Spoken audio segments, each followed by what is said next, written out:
Is there anything else about mate that we missed? Do you think? Did we cover mate? Is there everything Just else? one thing about I just mentioned Palmerini. Yeah. Palmerini was an interesting guy. I put this in the foreword of this new edition, and I wanted to show this.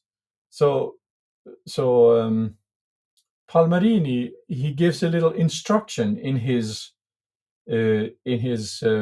partimento curriculum, where he says, okay, if you have learned the versetto, if you take a piccoli bassi of 5 or 6 measures, play the theme which is proposed in the keys of one's choice. So if you have a little piece of in D major, for example, then you just play the piece, and then modulate to the 5th scale degree, please. So in the way you like. So you have to. I mean, you can't do that in the same way every time, but you have to have a few different ways to get to the dominant key, and then you remember what you played in the main key, and just try to play it in the dominant key. So you have to modulate it by ear, and then after that you modulate to the 3rd scale degree. So from the 5th scale degree to the 3rd scale degree, and then you have to again remember what you play, but now in minor, right? So if we were in C initially, this would be the key of E minor. Yeah, that would be E minor then. And then you modulate again to the 6th scale degree, also a minor key. And then you modulate from the 6th scale degree to the 4th scale degree. And then you return to the main key, in which the subject of this bass or prelude started. If the theme is of an imitative nature, one can make a small coda with a pedal note on the 5th scale degree, and thus end the composition in the key in which the composition started. Right? So if you imagine that you were an organist and you had a little idea, then this is the recipe to create a piece of 4 or 5 minutes. Yeah. And now when you know this, you also understand why in the original manuscripts, why Mattei has a section of modulations after these piccoli bassi. Because that's the next step. You should find all these different ways from 1 to 5, or from 5 to 3, or from 3 to 6. Not one way, but maybe 5 or 6 or 7 different ways to get there.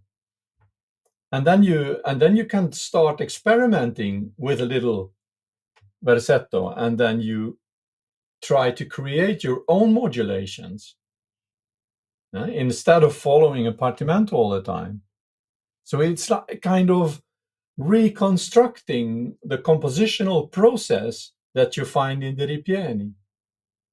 And that's really fascinating. So you can see a partimento as a piece that have to be played, okay, and you have to become skilled to do that. But you can also see it as a model for free improvisation. If you see, okay, here are the impulses. This is the theme. This is the trajectory. Now let's switch the theme. I take another theme. Can I still use the same trajectory? Or can I still use the same modulations, but exchange the theme? Or could I do it otherwise? Could I still preserve the same themes, but exchange the modulations? Peter, when you say themes, are you referring to your melodic idea or the bass itself, or both of them? Well, the phrase or the subject that is presented in the The ripieno. melody. Right. Yeah, Okay. melody and the bass. So wait, the ripieno, is it given to you, the melody? Is that what's happening? No, it's just but you see that so for example in the one that I showed, pom pom pom, I see. pom pom pom, you see it reappear 4 or 5 times. So you see, that is the theme again. I mean, what you invented in the beginning. Of course, you can. So it invites you to use the bass line, the ripieno, to create your theme, and then with that idea, you're saying start to vary it in different keys and go places with it. Well, at least that is what is suggested by Mattei's student here, because he says you can take a theme and then create your own trajectory. I mean, he proposes one trajectory, but you could change that too. And the modulations aren't fixed. You can make them up, which means also that you can exchange the modulations in one piece and use other modulations. Yeah? So for us modern users who have like computer programs with musical notation, this is super fascinating, because it means that you can use a partimento, and then you take away the modulations, you create some blind spots. There's just no notation at all. And you say, okay, go ahead and play whatever you want, but you have to get there. Right? Yeah. So those kind of like scores where you leave empty spots this comes very near to what Palmarini suggests here. Well, partimento, I mean, I think the way I view it is that bridge to free improvisation, essentially, because there's sight reading. You be a good sight reader, but then you take away the right hand. Now you have left with the partimento bass. Then take away the bass at some point, because you at some point you need to be a free, which is composition, right? Because it's to train composers, right? The Neapolitan conservatories is to be a composer eventually. Yeah, but isn't it strange that there are almost no like there are no suggestions of how to go from the written notation to the free improvisation?